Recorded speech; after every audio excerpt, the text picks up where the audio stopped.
Bismillahirrahmanirrahim. Assalamualaikum warahmatullahi wabarakatuh. Kita lanjutkan belajar tentang materi mata kuliah Psikologi Industri Organisasi. Hari ini kita akan masuk ke materi penilaian kinerja. Pengukuran performance appraisal, yaitu kinerja karyawan. Secara formal mengukur bagaimana performansi melalui perbandingan dengan standar yang telah ditetapkan sebelumnya. Contoh, dalam sebuah perusahaan itu biasanya kita punya key performance indikator. Misalnya seorang penjahit itu ia bisa menyelesaikan jahitan selama 1 jam itu berapa itu, misalnya dihitung kuantitasnya, sehingga ini perlu kita ukur ya, untuk kita tahu karyawan itu produktif atau tidak ya. Selain kemampuan hard skillnya, kemampuan soft skillnya bisa kita juga ukur. Proses penilaian dari ciri-ciri kepribadian, perilaku kerja, dan hasil kerja yang dianggap menunjang pengambilan kerja, yang digunakan sebagai bahan pertimbangan untuk pengambilan keputusan tentang tindakan-tindakan yang ada di perusahaan. Tindakan seperti apa sih? Misalnya kenaikan jabatan, kenaikan bonus, misalnya juga untuk mutasi karyawan, ya itu juga bisa performance appraisal membantu untuk kita dalam menentukan kegiatan-kegiatan tadi. Tujuannya apa sih? Administration bisa untuk promosi, ya tadi untuk promosi, ada personal action, transfer, mutasi, PHK, pengeluaran karyawan, pemberhentian karyawan, ya layoff bisa, kemudian penggajian, kemudian untuk pelatihan dan penelitian lain yang digunakan untuk bidang kepersonaliaan. Selain itu untuk improvement diri sendiri. Oh, saya ternyata di bidang ini kurang, sehingga saya bisa meningkatkan karena hasil performance appraisal tadi saya kurang di bidang ini gitu misalnya. Kemudian manfaatnya tentunya ada manfaat dari berbagai sudut pandang. Satu untuk kita sendiri sebagai individu, misalnya untuk supervisor kita dan untuk organisasi. Untuk kita apa? Tentunya kita bisa tahu positioning kita itu di mana, kemampuan kita itu sejauh mana saat ini dalam menghandle pekerjaan yang kita miliki. Bagi supervisor ini sangat penting untuk bagaimana kita memposisikan karyawan itu sesuai dengan kemampuannya. Ya, jadi atasan itu bisa tahu kita itu sudah sejauh mana saat ini. Ya, kita ternyata bukan orang yang kompeten atau kita orang yang kompeten, sejauh mana kompeten kita. Nah, itu supervisor, atasan kita bisa menilai hal tersebut. Yang ketiga untuk organisasi, tentunya untuk pengembangan organisasi yang mendapatkan penilaian keseluruhan karyawan kita. Apa yang harus dinilai sih dalam performance appraisal? Bisa jadi pendekatan sifat, jadi penilaian terhadap karakteristik orang yang dinilai. Ya, orangnya bagaimana sih ini, kemampuan manajemen dirinya bagaimana, kemampuan manajemen emosinya bagaimana, loyalitasnya, dan lainnya. Kemudian pendekatan hasil, jadi penilaian terhadap hasil yang diperoleh dari pekerjaan yang dilakukan seseorang. Ya, semakin tadi ya, contohnya misalnya di perusahaan konveksi penjahit selama 1 jam itu dia bisa menyelesaikan berapa jahitan misalnya gitu ya. Nah, di sini contohkan volume penjualan, misalnya jumlah pelanggan dijalani dalam satu waktu atau jumlah produk yang dihasilkan. Jadi misalnya di sini di kafe-kafe gitu ya, misalnya antri gitu, dalam satu waktu tertentu dia bisa menyelesaikan berapa pesanan ya. Yang ketiga, pendekatan perilaku, penilaian terhadap perilaku yang berhubungan dengan pencapaian hasil. Jadi misalnya pelaksanaan tugas dalam waktu yang ditentukan, maka kemampuan tersebut bisa merencanakan ke depan kerjasamanya bagaimana dengan rekan setimnya. Nah, itu juga bisa dinilai dari performance appraisal ini. Kriteria performance standar yang digunakan untuk menentukan seberapa baik atau seberapa buruk kinerja seseorang. Saya sebagai HR itu sebetulnya produktif atau enggak sih? Baik atau enggak sih? Saya sebagai manajer sebetulnya saya tuh di posisi mana? Nah, ini bisa dinilai secara real dari penilaian kinerja karyawan ini. Cara menetapkannya bisa satu mengetahui aspek-aspek pada pekerjaan tersebut. Misalnya seorang TU itu aspek kerjanya apa saja. Satu, menyelesaikan surat menyurat. Dua, rekap kehadiran dosen. Tiga, membantu kegiatan-kegiatan fakultas. Misalnya 3 kriteria itu dinilai bagaimana sejauh mana dia berhasil untuk menyelesaikan pekerjaan tersebut. Kemudian mengenai bidang prestasi kunci dimulai dari Anajab yang sudah kita coba singgung Anajab. Jadi prestasi kunci atau inti pekerjaannya apa itu juga bisa ditetapkan dalam performance kerja ini. Kemudian the measurement of job performance.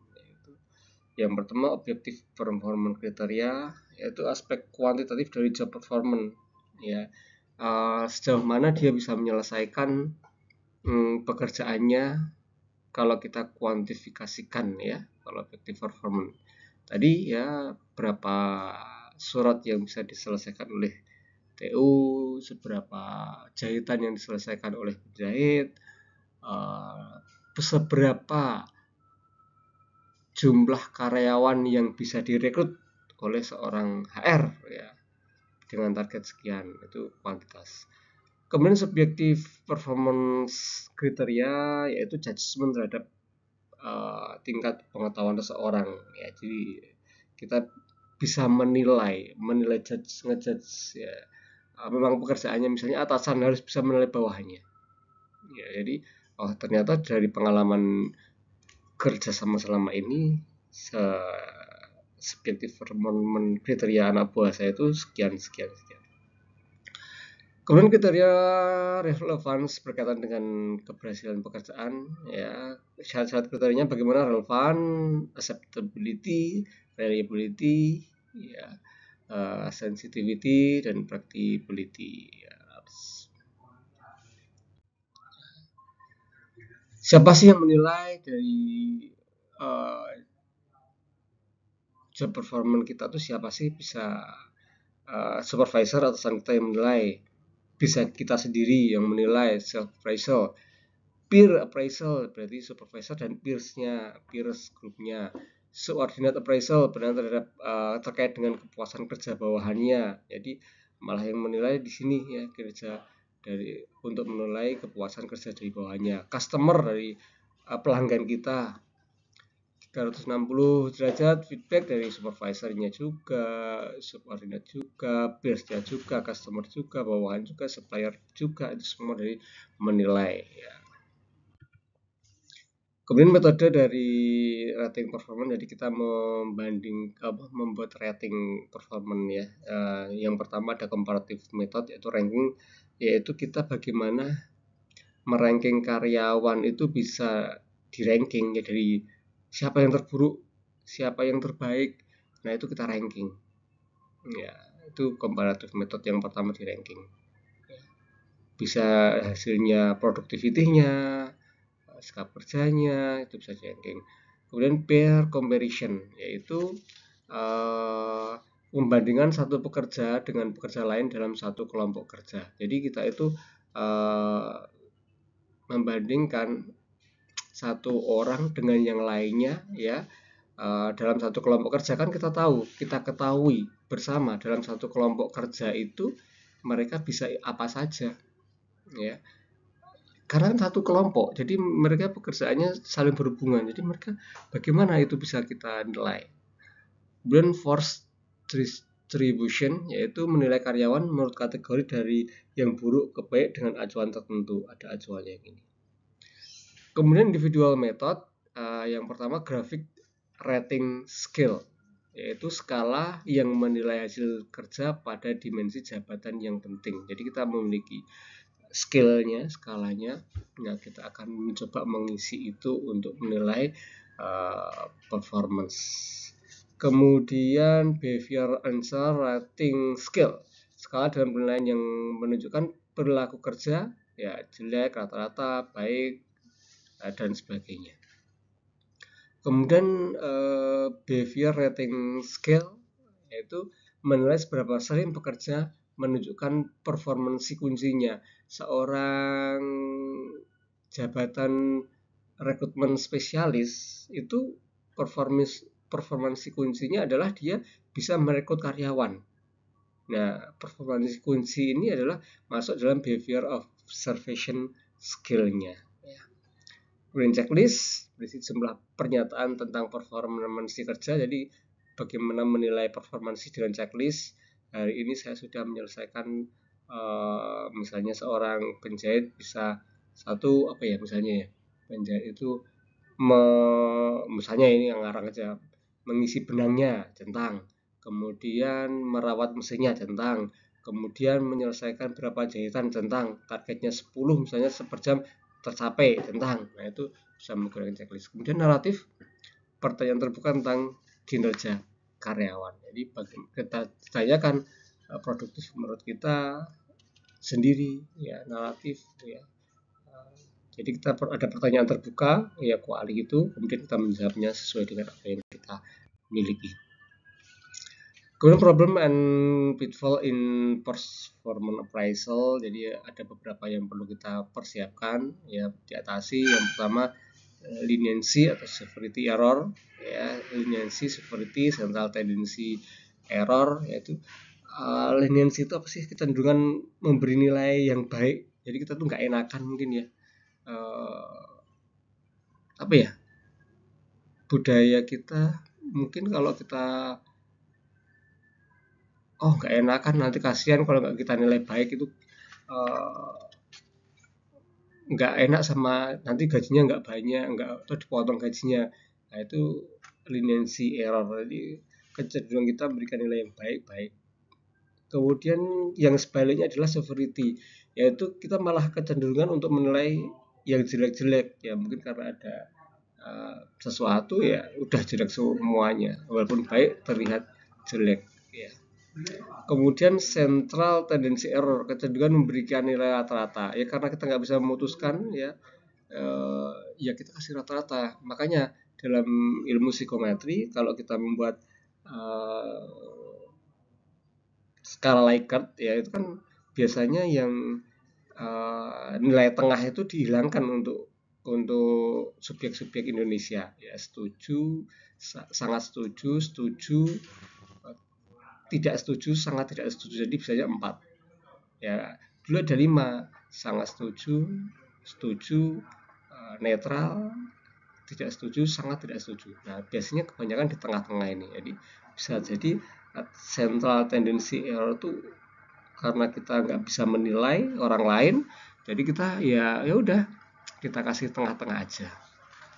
Halo effect, yaitu penilaian keseluruhan berdasarkan karakteristik atau tindakan tertentu. Jadi halo effect kayak bagaimana kita tuh menilai seorang, ya, karena halo effect-nya. Bisa jadi juga impresinya, ya, terhadap orang lain, ya, itu effect. Kemudian resensi effect, yaitu kecenderungan memberi bobot penilaian yang lebih tinggi pada kinerja terakhir. Jadi kinerja awal tuh ya dinilai biasa aja.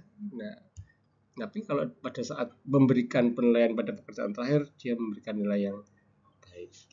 Nah, ini masalah-masalah yang sering dialami.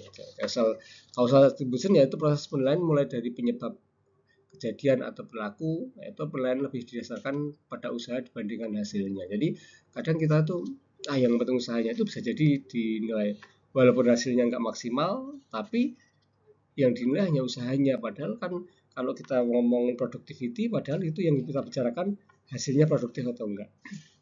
Bias personal, yaitu bias berlain karena karakteristik tertentu, sama-sama orang Jawa maka dinilai tinggi, sama-sama orang Kalimantan, temennya Kalimantan dikasih nilai tinggi.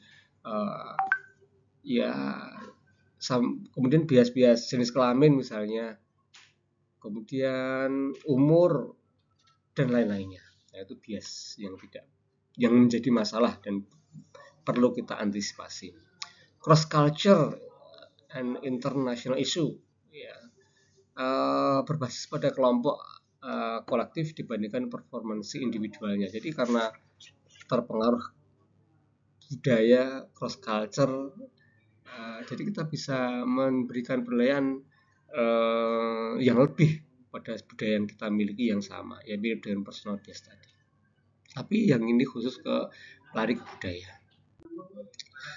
Nah, penyusunan sistem performance appraisal yaitu ANAJAP sudah kita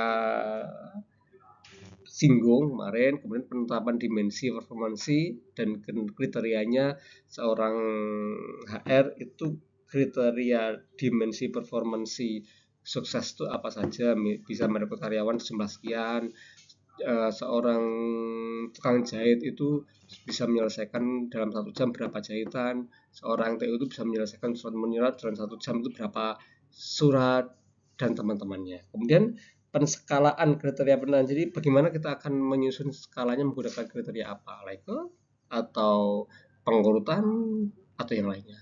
Pengembangan form penilaian dikembangkan, dari skalanya sudah ada, dimensi ada, kita kembangkan. Kemudian prosedur penilaiannya bagaimana, nilai 1 itu skornya misalnya setuju itu skornya berapa, tidak setuju skornya berapa, atau diurutkan bagaimana caranya, ya. Kemudian proses sosialisasi sistem PA kepada karyawan, kemudian program pelatihan manual untuk rater yang menilai, ya, dan yang men-skor, kemudian kita evaluasi banyak. Oke, mungkin itu dulu yang saya sampaikan. Terima kasih atas perhatiannya. Assalamualaikum warahmatullahi wabarakatuh.